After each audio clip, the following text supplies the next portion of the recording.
think it elevates Tampa's chances exponentially to at least make the playoffs and potentially have some degree of success in the playoffs. So I do like it for him. Tampa has an embarrassment of riches in terms of weapons on offense. And this was a very smart and, for me, unexpected move from Brady.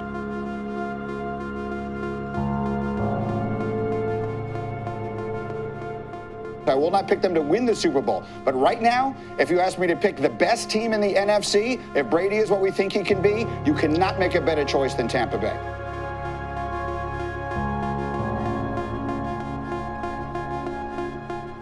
I'm glad you brought something up, Greeny, because I have something that I wanted to touch on. I've seen people alluding to this on your shows in various mornings over the last several weeks.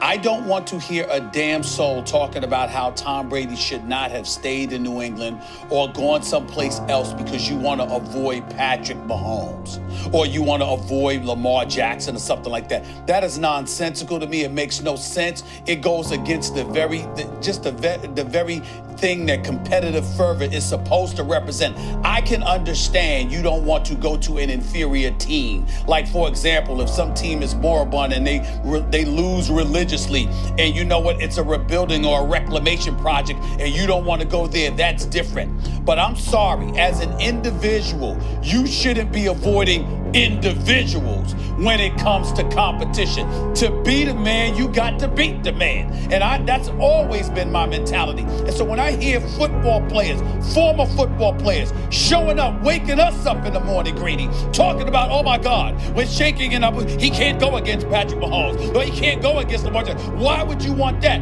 As far as I'm concerned, those people should be ashamed of themselves. They know who the hell they are, and that's not something that we should be tolerating. You want to go against the best. Anybody could be the tallest dude in the small man's contest, all right? You gotta want to go up against the Dons out there if you want to be the Don. That's all I'm trying to say. Stephen A., that may be well and good, but when Michael Jordan or Roy Jones Jr. was in their prime, leave them alone. You gotta want it. Yeah, that usually applies, but leave them alone. Well, let me leave ask you Patrick a question, Mahomes Max. alone. You don't want it. Matt, let me ask you.